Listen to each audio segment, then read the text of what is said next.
Hurry up with the coffee, she demanded, her voice full of urgency. This is why people who drop out and aren't even good-looking are just terrible at their jobs as housekeepers, my sister-in-law said with a smug expression on her face. Her words stung, and I was about to say something back, but then something unexpected happened. I noticed her fiancé standing nearby, and just as I caught his eye, there was a sudden surprising hug. It was so out of the blue that I didn't quite understand what was going on. But somehow, that hug changed everything. It felt like the roles between me and my sister-in-law were reversed in an instant. Let me introduce myself. My name is Lauren, and I'm 37 years old. One of my favorite things to do is fall asleep while watching videos of my child's dance recital. My child is the best, an absolute angel. The way they move their tiny limbs and their adorable little butt during the dance is just the cutest thing ever. Spoiling my child is something I love doing because, to a parent, their child always seems more special than any other. And now that I'm thinking about it, maybe that's how my sister-in-law, Lily, was brought up too. Let's go back a few years to when I had just become a newlywed. When Jack, my husband, proposed, he mentioned that he wanted us to live with his parents after we got married. I was nervous at the thought, but I agreed. Moving in with my in-laws, Frank and Olivia, in their duplex, was a decision that many say doesn't work out well. But to my surprise, Frank and Olivia were incredibly kind, which put me at ease. Feeling reassured, I was happy to go ahead with the wedding plans. But things didn't stay smooth for long. At first, everything seemed fine with my in-laws, but things started to get strained with Lily. It began when I visited Jack's family home to discuss wedding details and registration.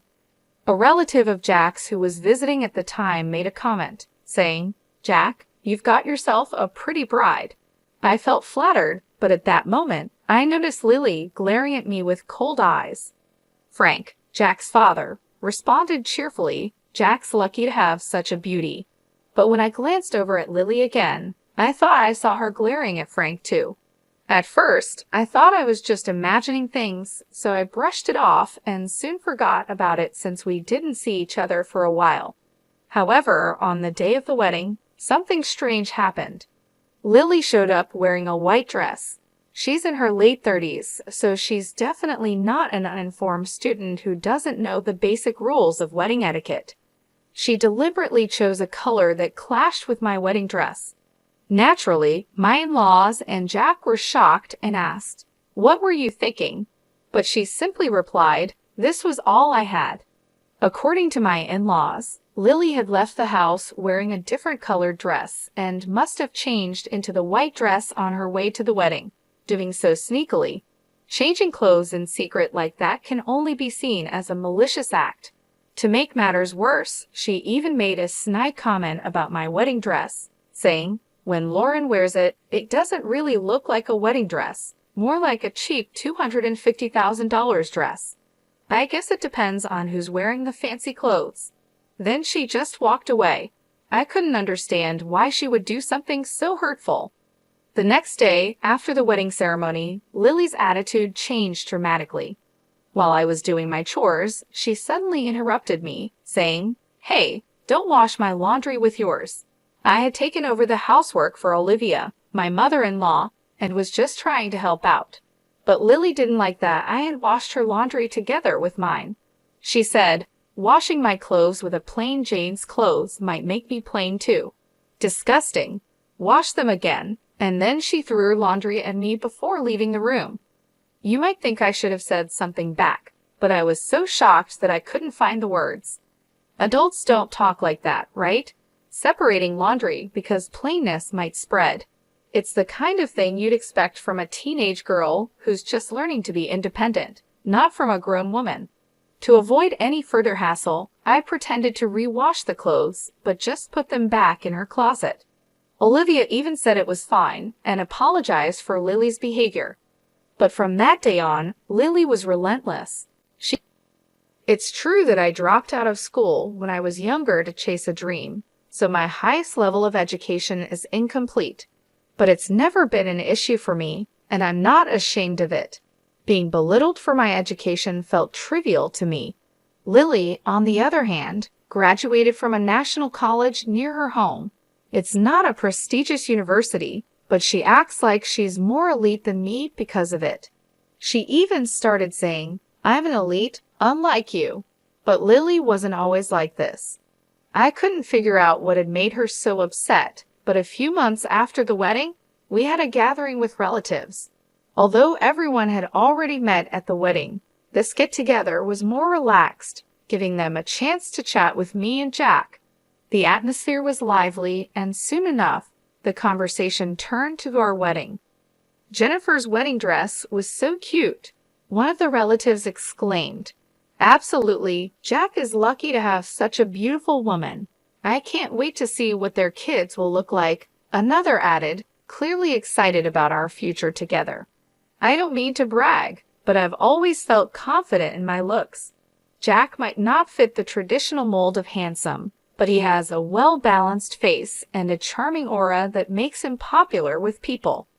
As the relatives chatted, lost in their own conversations and compliments, I noticed Lily bristling with displeasure. She suddenly blurted out, "You all might not know, but I was really popular in my school days." That was when it clicked for me. I understood the root of Lily's anger. Despite the stunned expressions of everyone around, Lily started bragging about how she was constantly admired in school, how men would swarm around her whenever she walked down the street. Honestly, it sounded far-fetched, especially when looking at Lily. To be frank, Lily isn't what you'd call traditionally beautiful. She has small eyes and a large, round nose, making it hard to believe the stories she was telling. Everyone listened with skeptical looks on their faces and soon lost interest, quickly changing the subject. I continued to listen out of pity, but it was hard to stay engaged when you could tell it was all made up. Later, when I went to the kitchen to get some drinks, Lily followed me and suddenly yanked my hair from behind. "What? You think you're better than me?" she hissed. I was taken aback and confused. "What are you talking about?" I asked. "I know you were just humoring me when I said I was popular." "I can tell," she snapped. I was momentarily at a loss for words. I mean, she had started claiming to have had 7 boyfriends at one point. It was obviously a lie. I tried to listen earnestly, but it's hard to stay interested when you know it's all made up. "You think you're so great just because you're called pretty, right?" "That's just because our country relatives aren't used to seeing women," she sneered, her grip tightening on my hair. "Lily, I'm not feeling great about this," I said, trying to keep calm. But she wasn't done. "Shut up," she shouted, yanking my hair even harder. "In this house, no. In this neighborhood, I'm the cutest. I've been told I'm cute since I was a child. Don't get cocky just because you wear makeup." Lily, who couldn't become prettier even with makeup, continued to accuse me. Okay, you're the cutest, Lily," I said, trying to pacify her. "See, you're just saying that," she snapped back. "Dropouts like you with your fake concern are so obvious." She pushed me, releasing my hair, and I fell hard to the floor. Satisfied, she spat in my face and said, "Don't get carried away just because you're called cute." "I'm the cutest," Lily declared as she walked away. This incident, of course, had to be reported to Jack and my in-laws. When I shared the story, everyone had a "not again" expression on their faces. I learned that Lily is a narcissist with an inflated sense of self-esteem, just like she acted at the family gathering. It turns out the root of this behavior was her late grandfather, who doted on her as his only granddaughter. He always told her she was cuter than celebrities on TV, which apparently skewed her perception of beauty. Because of this, she seems to believe she's the epitome of cuteness. This caused her trouble with classmates when she was younger, leading to conflicts. Everyone apologized to me for the inconvenience, but said there was nothing they could do. It seems Lily won't listen to anyone, according to Jack and the in-laws. I understood, but it was frustrating to hear that nothing could be done, especially when Lily's behavior wasn't just verbally abusive but also physically harmful. I thought to myself, they should do something about it. I even started considering divorce so soon after getting married. But then, within just 2 weeks, Lily brought home a man, introducing him as her fiancé. We were all surprised, as none of us had even heard that she was dating anyone. Her fiancé, Eric, was a serious-looking man with glasses, who seemed timid and kept his head down. Lily, on the other hand, was acting tough and domineering. There was no sign of affection or intimacy between them, making me wonder if he was really okay with marrying Lily. While I was preparing coffee in the kitchen, lost in thought about the situation, Lily started berating me again. "Hey, housekeeper, hurry up with the coffee. This is what happens when dropouts who are unattractive try to do a simple task. Don't keep my fiancé waiting. If this engagement gets called off, it's your fault," she snapped. Jack and the in-laws tried to calm her down, telling her that enough was enough, but she wouldn't listen. Just as I was about to respond, Eric looked up at me. His gaze was so intense that it caught me off guard. I was speechless and asked, "What? Why are you looking at me like that?" Then suddenly he exclaimed, "Sandra," and hugged me tightly. Lily, taken aback, let out a confused "huh." Everyone in the room was shocked. Eric continued, "You've been doing well. I was worried about you after you retired.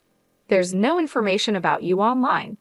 I was flustered and mumbled, sorry." Eric quickly let go, realizing my discomfort. Lily, still confused, asked, "What's going on? Are you a fan for my marriage?" Eric, now more confident, proudly responded, "Yes, I'm a fan of Sandra." He seemed so different from the timid person we had seen earlier. Olivia, puzzled, asked, "Sandra, who's that?" Jack then explained, "It's the idol group Lauren used to be part of, right?" I nodded silently, unsure of how to respond. Amy Maria, later known as Amy and Maria, was the musical group I was part of during my teenage years. I moved to the city at 17 and performed under the stage name Mime Pew until I was 20. While Amy Maria wasn't world famous, we had our share of popularity. Unfortunately, the group disbanded because of some members' misconduct, and I left the music industry when I was 21. I had been a lead member and the group's leader, and it was because of this that I dropped out of school. I chose to follow my dream, working part-time jobs to support myself, and I've never regretted that decision. Back when I was a teenager and later decided to marry Jack, I was working at an apparel shop. I had never mentioned my past as a musician to my in-laws or to Lily. The topic just never came up, and I felt it wasn't relevant to my current life. "Wow, you were a musician. That's amazing. Why didn't you tell us?" Olivia exclaimed, thrilled to learn something new about me. "I had some fame, but it wasn't enough to appear on TV," I explained, feeling a bit embarrassed about it. I didn't really think it was worth mentioning.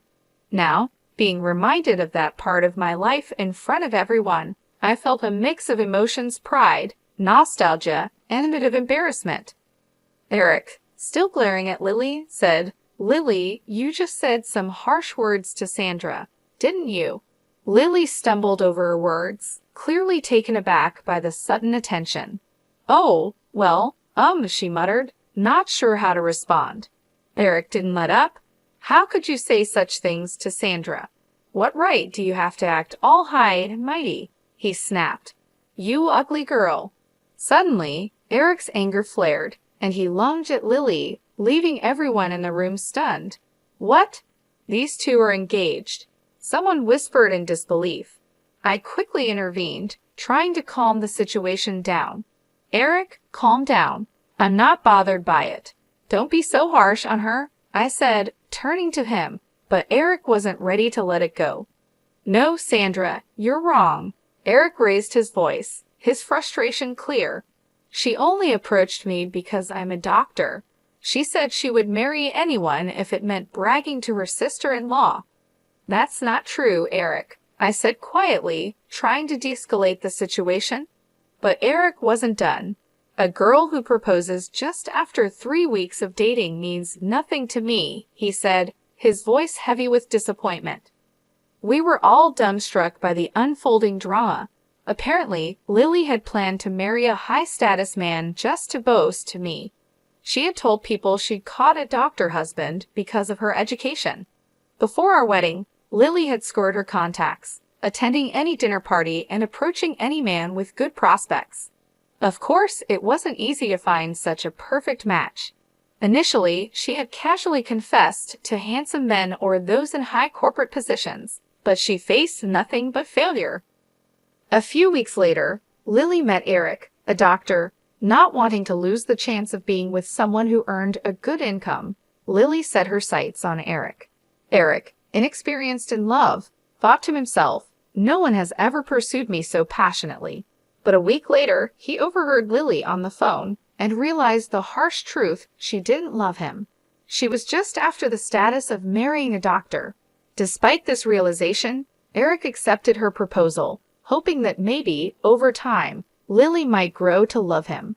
Lily, who was willing to settle for anyone, and Eric, who just wanted to seize the opportunity, seemed oddly suitable for each other. But I kept silent, feeling that no one should marry a girl who looks down on others. Eric was beyond furious, while Lily was visibly frightened by his unexpected anger. Normally mild-mannered, Eric was enraged, which took everyone by surprise. Lily, in a weak voice, muttered, "What's so good about that dropout? That ugly girl. How dare you call Sandra ugly? You're the one who's lacking in class," Eric retorted, his anger intensifying. I decided to step in, my voice calm but firm. "Lily, you keep bringing up my dropout status. Is it really that bad?" I asked, watching as Eric's expression hardened. "Without education, of course it's bad," Lily replied, trying to sound confident, but failing. "So, the owner of your favorite restaurant, who started chef training right after high school, is bad too. And what about your favorite actor, who's also a dropout? Are they bad because they didn't complete their education?" I asked, pressing the point. "That's different, they're in special professions," Lily stammered, trying to defend her argument. "Well, I chose to drop out for a special career too as a musician. Does it only count if I'm successful?" I challenged her, my eyes locking onto hers. "I didn't even know you were a musician," Lily muttered, clearly taken aback. "Yeah, but even if you did know, you would have found another reason to insult me, wouldn't you?" I said, catching Lily off guard. She averted her eyes, unable to meet my gaze.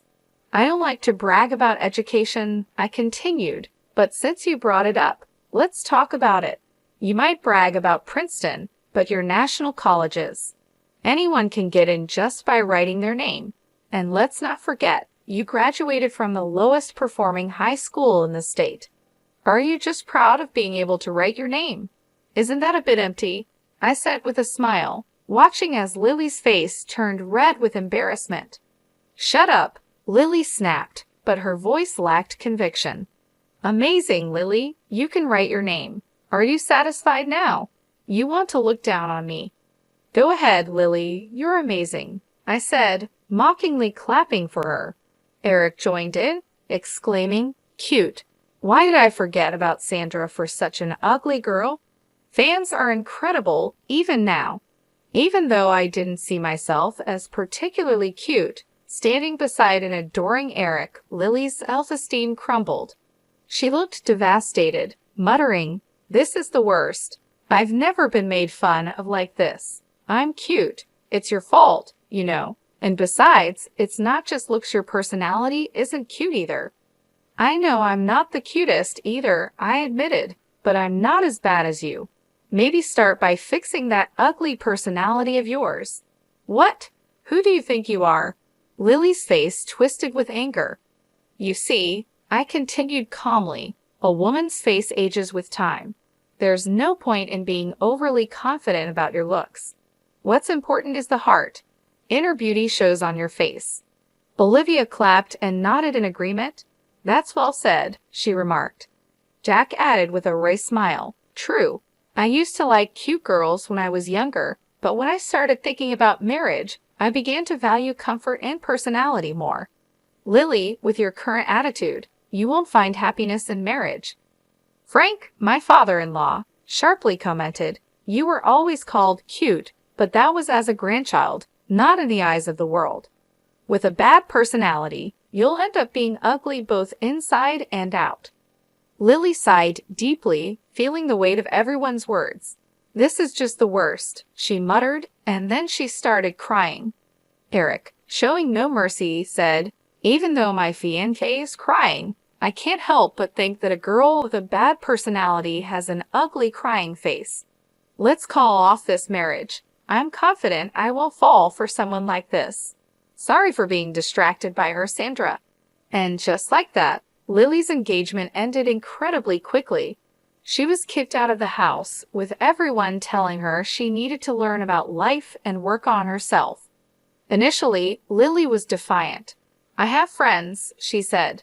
I won't let being kicked out bother me. But within 5 days, she returned home, defeated. I fought with my friend and got kicked out. Can I come back? She asked, her voice full of desperation. It seemed even her friend had seen through Lily's flaws after spending so much time together. No one was willing to take her in, and of course, my in-laws and Jack didn't accept her back either. They regretted pampering Lily too much over the years and apologized to me for not taking action sooner. We heard what was happening, but we didn't act. We're sorry, they said. I understand, I replied. It's hard for parents to kick out their child. But she's 21 now. She's an adult and needs to take responsibility for her actions. Jack then confessed that he had secretly planned to provide Lily with a separate house to live in, away from me. But before he could put his plan into action, Lily was already kicked out. He apologized to me, saying, I'm sorry for making you endure that. A husband should protect his wife better, or else I'll deserve to be divorced. I smiled and joked back. Well, I guess you're safe this time. Afterward, Lily moved into her own place, but life wasn't easy for her. She was robbed, asked for money by men she met on a dating app, sprained her ankle falling off her bike, and even found all her oranges rotten in her fridge. It seemed like her past misdeeds were catching up with her. Well, good luck to her, not that I'm really thinking about it much. I'm busy these days raising our little girl. She's growing up so fast it feels like just yesterday she was crawling, and now she's started walking around on her own. Recently, she even told me with a big smile on her face, Mommy, I have a boyfriend. It's a boy from her kindergarten class. They started dating after playing house together and even made a little promise to get married one day. It's so cute and innocent. When Jack heard about it, he jokingly cried while sipping his drink, saying, Don't leave Dad and get married. Of course, we both know that their relationship is just like playing house, a part of childhood fun. But it's also a reminder of how quickly kids grow up. Someday, our little girl will find someone she truly wants to marry, and when that time comes, we'll be ready to support her. Until then, Jack and I are focused on raising her to be the best person she can be. She's our pride and joy, and we want to help her become an even more wonderful young lady as she grows. But right now, the road to becoming a lady is still long, filled with learning moments and playful adventures. Speaking of which, she just made a big mess in the living room, so it's time for a little lecture and a cleanup. Every day brings new challenges and joys, and I'm excited to see the person she'll become.